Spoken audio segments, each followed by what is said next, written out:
सुंदर सांवले और गोरे शरीर वाले तथा विश्व भर के नेत्रों को चुराने वाले कौशलाधीश के कुमार राज समाज में इस प्रकार सुशोभित हो रही हैं। दोनों मूर्तियां स्वभाव से ही बिना किसी बनाव श्रृंगार के मन को हरने वाली है। करोड़ों कामदेवों की उपमा भी उनके लिए तुच्छ है। उनके सुंदर मुख शरद पूर्णिमा के चंद्रमा की भी निंदा करने वाले, उसे नीचा दिखाने वाले हैं और कमल के समान नेत्र मन को बहुत ही भाते हैं।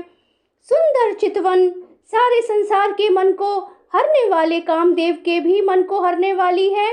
वह हृदय को बहुत ही प्यारी लगती है, पर उसका वर्णन नहीं किया जा सकता।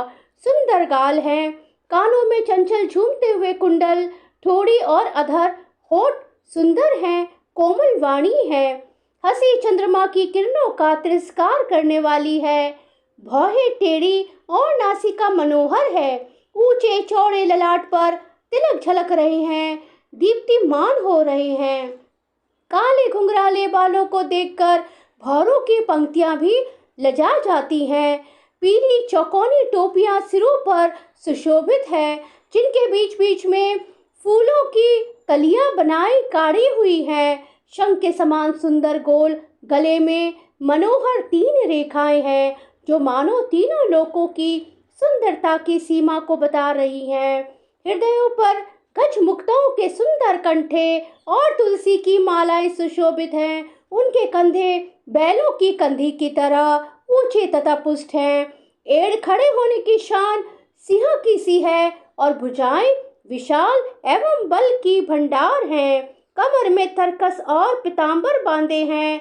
दाहिने हाथों में बाण और बाएं सुंदर कंधों पर धनुष तथा पीले यज्ञोपवीत जनेऊ सुशोभित हैं।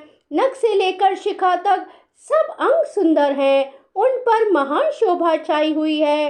उन्हें देखकर सब लोग सुखी हुए, नेत्र एकटक हैं और तारे पुतलियां भी नहीं चलते।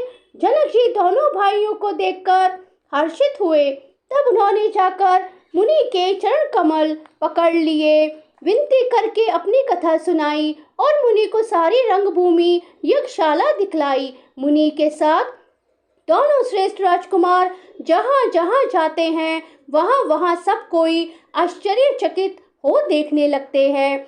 सबने राम जी को अपनी अपनी ओर ही मुख किए हुए देखा, परंतु इसका कुछ भी विशेष रहस्य कोई नहीं जान सका। मुनि ने राजा से कहा, रंगभूमि की रचना बड़ी सुंदर है। विश्वामित्र जैसे निष्प्रह विरक्त और ज्ञानी मुनि से रचना की प्रशंसा सुनकर राजा प्रसन्न हुए और उन्हें बड़ा सुख मिला। सब मंचों से एक मंच अधिक सुंदर, उज्जवल और विशाल था। स्वयं राजा ने मुनि सहित दोनों भाइयों को उस पर बैठाया। प्रभु को देखकर सब राजा हृदय में ऐसे हार गए, निराश और उत्साहहीन हो गए, जैसे पूर्ण चंद्रमा के उदय होने पर तारे प्रकाशहीन हो जाते हैं। उनके तेज को देखकर सबके मन में ऐसा विश्वास हो गया कि रामचंद्र जी ही धनुष को तोड़ेंगे, इसमें संदेह नहीं है। बोले सिया राम सिया राम सिया राम।